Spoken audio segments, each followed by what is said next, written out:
Well, hello everybody. It's the boys of summer, right? Baseball, and I'm holding a pennant that actually it's inaccurate. It never happened. The Milwaukee Brewers never won the World Series in 1982, but they printed all these because it did go to 7 games, and the St. Louis Cardinals cheated, but they won the seventh game, and so these were then all kind of superfluous. But a friend who is also a lifelong Milwaukee Brewer fan gave this to me, and I'll cherish it for all my life.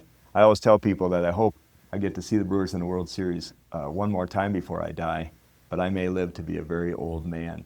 It's the boys of summer, and we're in that season now where it starts to wane. The days get shorter, and when we were kids, we loved to eat corn on the cob and tomatoes, but we also knew it meant that, won't be too long and the school bus is going to show up at the bottom of the hill, and we got to go back to the old salt mines.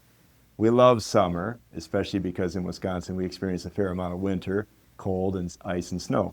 So we really cherish. I mean, absence makes the heart grow fonder.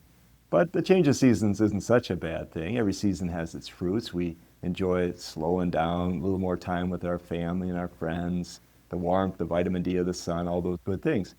But they used to say the old adage was the end depends upon the beginning. So we're coming to the end, but the beginning was way back in the winter when everything is kind of in hibernation. It slows down, but that's a preparation. So in the spring, when the earth warms and photosynthesis has its way, the seeds that are sown begin to grow. And we've had quite a growing season this year. I hope that spiritually we could say the same, that in the times that are difficult, sad, the time that maybe there's a spiritual hibernation of sorts, we feel isolated and discouraged. God is working. He's always working. And he always is producing evidence of his love for us. If we just are patient, if we let the seeds be sown and let those take their course. And what can we do? Cooperate. To pray, Jesus said, pray like this: give us this day our daily bread. Every day, that's best if we do. Spiritual habits are slow to form for most of us. And so a little bit every day begins to establish a habit, what we call a virtue. And people who pray, you can kind of sense there's a peace and a hope and a joy that must come from God.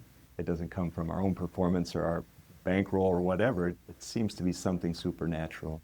People who pray are able to receive that. So every season has its fruits. We're at the end of the summer now. It won't be too long. We'll be watching not just the Brewers, but other sports like the Packers. Down here, I'm in lacrosse now, so the Aquinas Blue Golds. That was always my team. I was a teacher there for 9 years, and that's always, I know I've been at other schools, and people are going to say he's picking favorites. I am. Okay, sorry. Guilty as charged. But in the end depends upon the beginning, and the beginning is Christ. And he's also not just the Alpha, but the Omega. He's everything to us. So as we allow this season to bear its fruit, our soul, our heart, our life will bear fruit that will remain. Faith, hope, and love, and the greatest is love. Thanks for tuning in. God bless you. We'll see you next time.